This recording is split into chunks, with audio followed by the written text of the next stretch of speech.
When Jacob prayed to the Holy One, blessed be he, to save him from Esau, he said, God of my father Abraham and God of my father Isaac. The Midrash asks, he asks for the merit of Abraham and Isaac, but they are also the parents of Esau from whom he seeks to be saved. The Midrash explains, only one who chooses their ways and acts as they did, am I sustained by.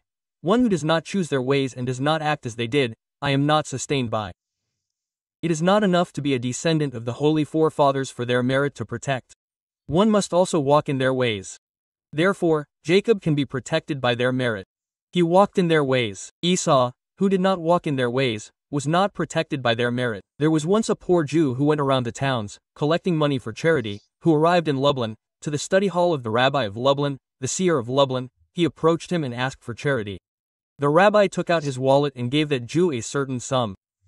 That man turned to the rabbi and told him that they were relatives, and therefore, the rabbi should give him a larger sum. The rabbi asked him, how are we relatives? That man began to explain to him some distant relationship that existed between them. The rabbi quipped, no, a distant relative, and he did not give him any more money. He went out and wandered outside with a fallen face, hoping to receive more. There he met one of the great students of the rabbi of Lublin, Reb Naphtali of Ropshitz, who asks him, why is your face fallen?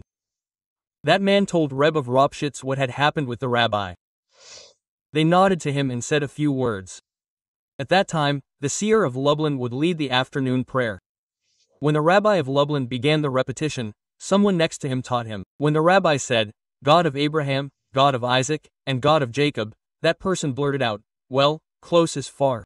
That's what Rabbi Naphtali of Ropshitz told him to do. He meant to imply that if the rabbi no longer gives to him because his closeness is distant, how can he ask in the merit of the forefathers? His closeness to them is also a distant closeness. The rabbi of Lublin enjoyed the idea, and after the prayer, he gave that person another sum for charity. Who is really right? Is our closeness to Abraham, Isaac, and Jacob a close closeness or a distant closeness? The righteous said, the truth is that the rabbi of Lublin was right in his first claim, as it is written in the Midrash. Our closeness to the holy forefathers does not depend on the distance of generations. Behold, we see that Esau, who was the son of Isaac, seemingly the closest closeness that could be, gains nothing from this closeness. He who does not choose their ways and does not engage in their deeds does not apply to him. He who chooses their ways and does as they did, even if he is very far in the order of generations, is called close, it applies to him. Our connection to the patriarchs isn't just a family tie, based on how many generations there are, some closer, some further. It's a bond tied to our path, our deeds. Whoever walks their path and acts as they did is close. God forbid, whoever doesn't is far. Being close to the patriarchs depends on us. If we choose their path, act as they did, we'll be close to them, and can ask for grace and mercy in their name from the Almighty.